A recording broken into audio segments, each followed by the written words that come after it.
Hezbollah says it hit the Israeli Ministry of Defense in the heart of Tel Aviv.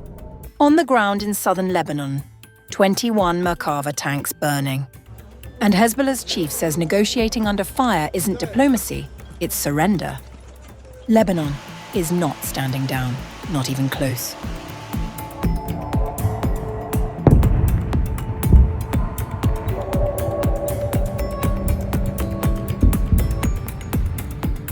Hezbollah has launched what it described as one of its deepest strikes into Israel yet, claiming to have hit the Israeli Ministry of Defense headquarters in the heart of Tel Aviv.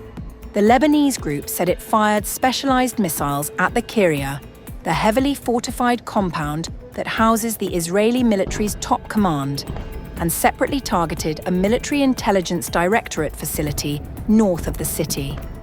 Israel, as always, said the Hezbollah projectiles were successfully intercepted by its air defences. Footage widely shared on social media claims to have recorded the exact moment when Hezbollah launched a qualitative missile strike against the Israeli Ministry of War headquarters, Kirya, and the Dolphin Barracks, belonging to the Military Intelligence Division, north of Tel Aviv. The reported Tel Aviv strike came on a punishing day of ground combat in southern Lebanon, where Hezbollah reported multiple operations across Lebanese and Palestinian territories, reaching as far as 30 kilometers into Israeli-held ground. The group claimed 21 Merkava tanks, 3 D9 armoured bulldozers, and 2 Humvees destroyed, alongside 42 bunkers and fortifications.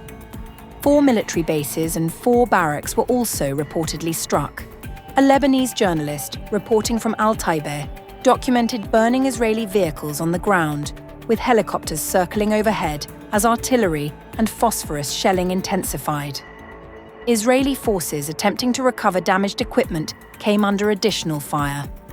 She reported that gunfire was ongoing as Israeli helicopters hovered overhead, carrying out intense artillery and phosphorus shelling across the area following the strikes. Hezbollah said it conducted 87 operations on the same day, deploying rocket artillery, guided missiles, explosive drones, loitering munitions, and air defense systems, the last of which it used to engage both an Israeli helicopter and a fighter jet. Hezbollah stated that the operation resulted in the destruction of 10 Merkava tanks, adding that a similar attempt 2 days earlier from Taibeh toward Deir Syrian had also been thwarted, with 8 Merkava tanks destroyed.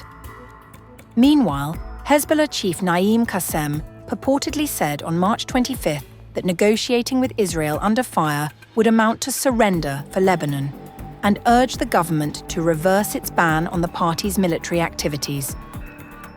When negotiations with the Israeli enemy are proposed under fire, this is an imposition of surrender. We reject the Lebanese president's initiative to start direct negotiations with an enemy that occupies our land and carries out daily attacks. I call on the Lebanese people to embrace national unity, and this could be achieved by the government reversing its decision to ban Hezbollah's military activities.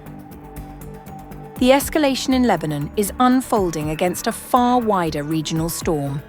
Iran's largest cities came under air attack, according to state television, as the broader US-Israeli military campaign against Tehran continued. Iran's foreign minister said the same day that any ceasefire was pointless without firm guarantees, and that despite diplomatic contacts from across the region, no formal negotiations had taken place. What began as a conflict on Israel's northern border has, by almost any measure, grown into something considerably larger.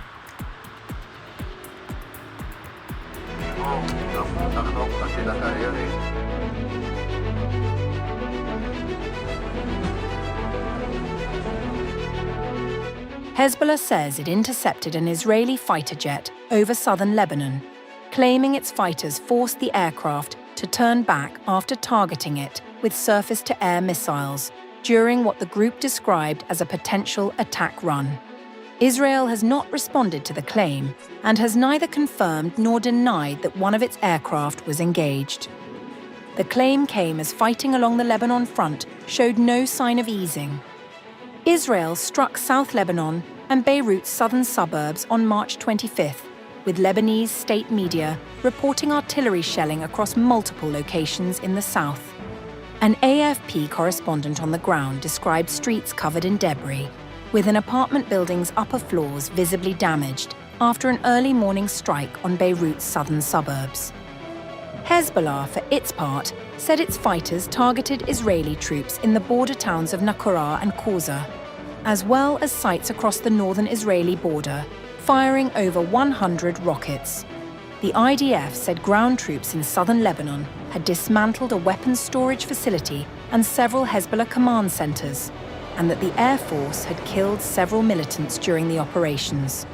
Lebanon has now seen more than 1,000 people killed and over 1 million displaced since the latest round of fighting began on March 2nd. Meanwhile, Israel has invited international criticism for its actions in Lebanon. Canada's Foreign Ministry on March 24th condemned Israeli plans to occupy southern Lebanon up to the Litani River, stressing that Lebanon's sovereignty and territorial integrity must not be violated.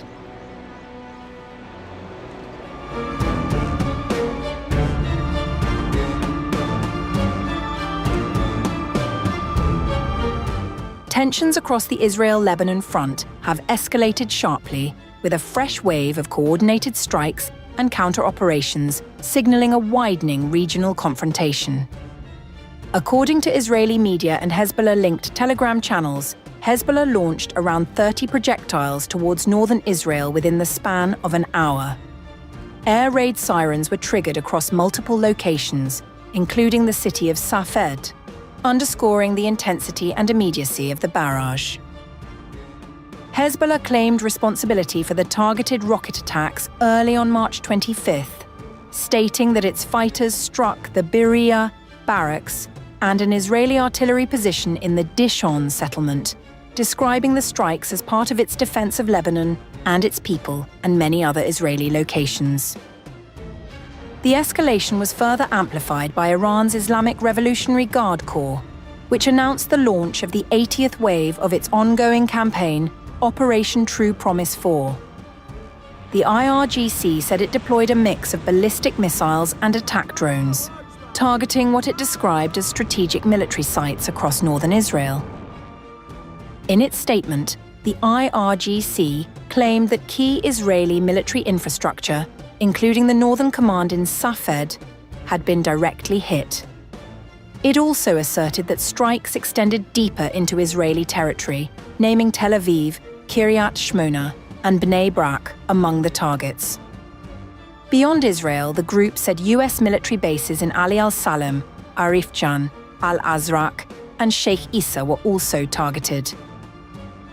Strategic points and military centers located in the northern lands of occupied Palestine were struck in the heavy and continuous assault of the aerospace force of the Revolutionary Guard in the 80th wave of True Promise 4, with the blessed code Ya Shadid al-Quwa, in support of the pride-inspiring attacks of the Islamic resistance of Hezbollah in Lebanon and the oppressed people of southern Lebanon. The IRGC added that the latest wave followed a previous round of strikes targeting satellite reception stations in al-Rashrash, also known as Eilat, which it said were used by Israeli forces. It maintained that all designated targets were hit with precision using long and medium-range missiles alongside drones. At the same time, the IDF reported continued operations in southern Lebanon. Israeli troops said they had dismantled Hezbollah weapons storage facilities and command centers, while also eliminating several fighters identified near operational zones. IDF troops continue in their targeted ground operation in southern Lebanon in order to enhance the forward defensive posture and defend the communities on the northern border. Meanwhile, Israeli Defense Minister Israel Katz indicated that Israel intends to expand its military footprint in southern Lebanon.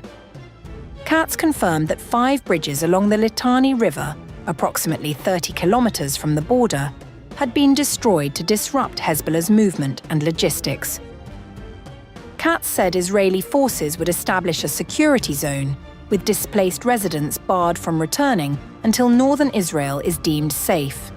The strategy, he noted, mirrors operations carried out in Rafah, and Beit Hanun in Gaza. The human cost continues to mount. According to Lebanese health authorities, more than 1,072 people have been killed, including at least 121 children and 42 health workers. Over 1 million have been displaced, deepening an already severe humanitarian crisis.